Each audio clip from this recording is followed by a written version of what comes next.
I don't know anong dahilan niya, bakit niya hino-hostage yung pagiging members ng kanyang mga kasamahan sa committee ko. Huwag na ho kayo magdrama ng mga pa-hostage. Hindi ho tayo ganito dito.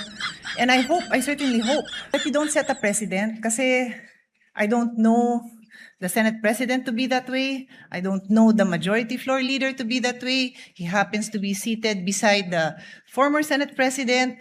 Wala ho akong naalalang ganun magsalita dito sa Senate for the 19 years that I've been a senator. Yun na naman po. Thank you, Mr. Senate President. Ubusin ko muna yung tawa ko.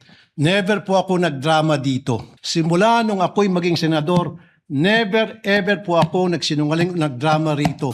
Ever since talaga na sinimulan nilang investigahan ng flood control, nagulo na ang lahat. What disturbs me is that it is the inaction of the minority floor leader to confirm these memberships. Umiiyak na naman siya. Umiiyak na naman. To my colleagues in the minority, maraming salamat po for your confirming your intent to join my committee.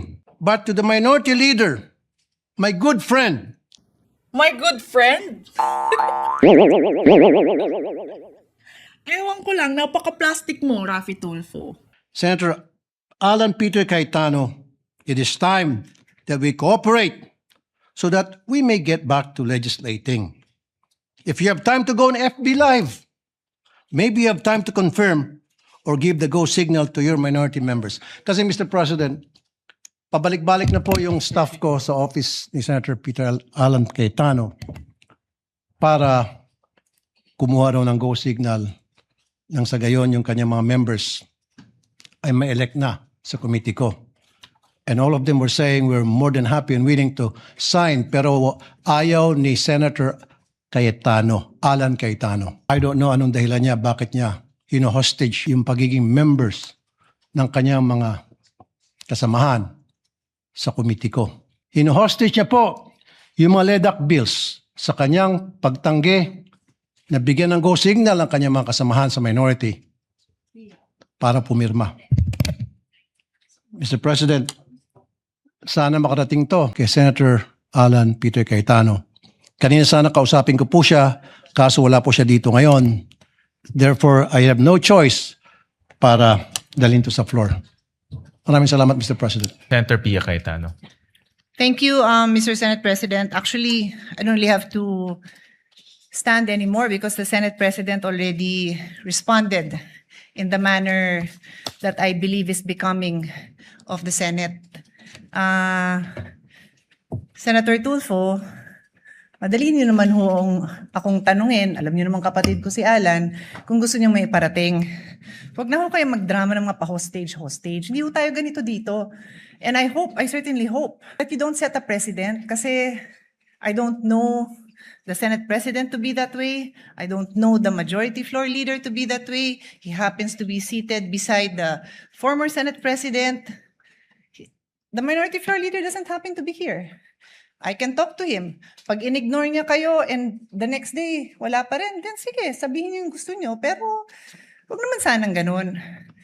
Wala ho akong naalalang ganun magsalita dito sa Senate for the 19 years that I've been a senator. Yun na naman po. Thank you, Mr. Senate President. What's the pleasure of Senator Raffy Tulfo? Sa dilemma. Ayaw magpatalo ni Tulfo. President, ubusin ko muna yung tawa ko. Never po ako nagdrama dito. Simula nung ako'y maging senador, never ever po ako nagsinungaling nagdrama rito. Halugugin niyo po yung mga post sa social media. Never niyo ako nakita nagdrama. O ginamit to para mag-grandstanding. We're literally watching a man arguing with a woman on live national TV. You see how pathetic he is? Alam niyo po yan. Alam na lahat ng tao rito. Sino ang nagdadrama? Tumingin muna kayo sa salamin bago kayo magsalita. Salamat po.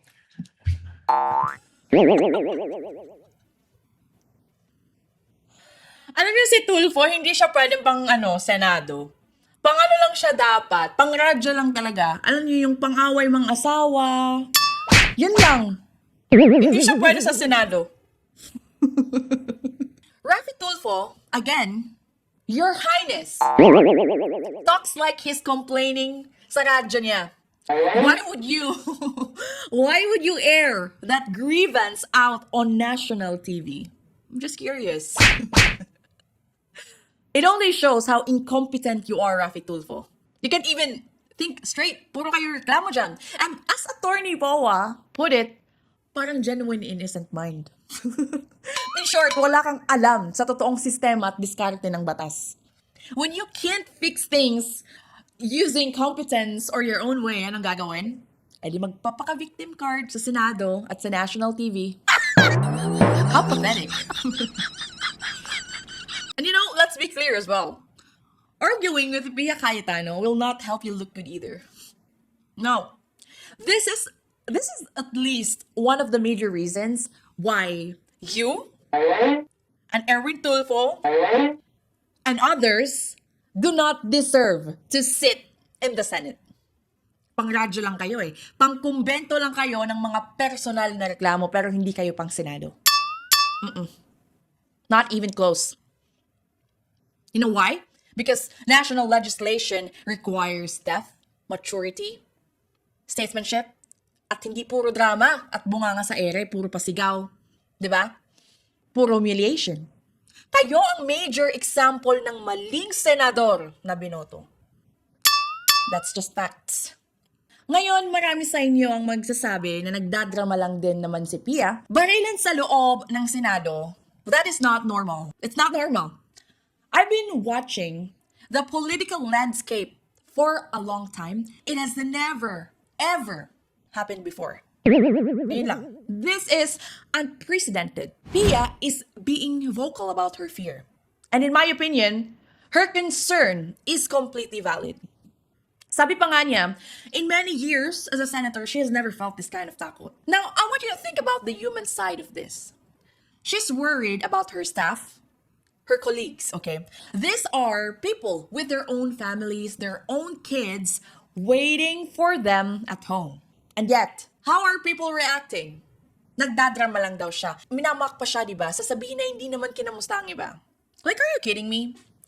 Are we really going to gaslight a woman for fearing for her life and the lives of her team in a place that is supposed to be the most secure house in the country?